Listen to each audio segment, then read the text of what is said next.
కస్బా వార్తలకు స్వాగతం.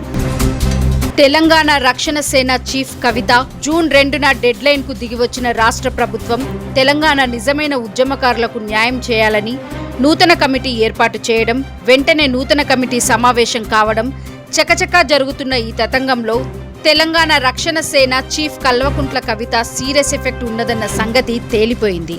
శనివారం అమరవీరుల జ్యోతి కింద తెలంగాణ ఉద్యమకారుల పక్కా కార్యాలయం ఏర్పాటు చేయాలని నూతన కమిటీ నిర్ణయించింది. తెలంగాణ నిజమైన ఉద్యమకారులకు తెలంగాణ ఫలాలు అందాలని సీఎం రేవంత్ రెడ్డి దూరదృష్టితో ఆలోచించి నూతన కమిటీ వేయడాన్ని కమిటీ సభ్యులు స్వాగతించి ముఖ్యమంత్రి రేవంత్ రెడ్డికి కృతజ్ఞతలు తెలిపారు. అతి తొందరలో రాష్ట్రంలోని ఆల్ పార్టీ మీటింగ్ ఏర్పాటు చేయనున్నట్లు, అందులో పారదర్శకంగా నిజమైన తెలంగాణ ఉద్యమకారుల వివరాల విషయం చర్చించి అట్టి వారికి న్యాయం చేయాలని ప్రతిపాదనలు చేసి ప్రభుత్వానికి ఇవ్వనున్నట్లు నూతన కమిటీ సభ్యులు తెలిపారు.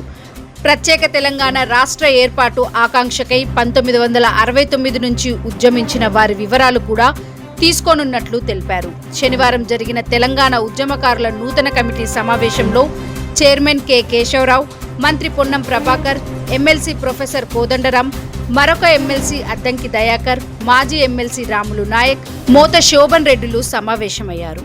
నిజమైన తెలంగాణ ఉద్యమకారులకు న్యాయం చేయాలని ప్రభుత్వాలు, కస్బా మీడియా సంస్థలు సైతం హర్షాన్ని వ్యక్తం చేస్తున్నట్లు కస్బా మీడియా సంస్థల అధినేత కస్బా శంకర్రావు స్వాగతించారు. ఏది ఏమైనా తెలంగాణ ఉద్యమకారుల కోసం పోరాటం చేస్తాను అని చెప్పడమే కాకుండా జూన్ 2 తారీఖు వరకు డెడ్లైన్ ప్రభుత్వానికి పెట్టిన రక్షణ సేన చీఫ్ కవితకు ఈ విషయంలో ప్రత్యేక ధన్యవాదాలు తెలపడం, అలాగే నూతన కమిటీలో టీఆర్ఎస్ చీఫ్ కవితను భాగస్వామి చేయాలని, అలా జరిగితే నిజమైన ఉద్యమకారుల లిస్టు బయటకు రావడానికి దోహదపడుతుందని అన్నారు.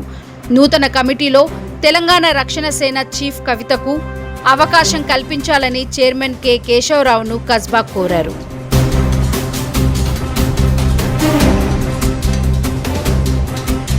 Thank you for watching Kasba news channel. నిరంతర వార్తల కోసం ఛానల్ని సబ్స్క్రైబ్ చేసుకుని పక్కనే ఉన్న బెల్ ఐకాన్ని క్లిక్ చేయండి.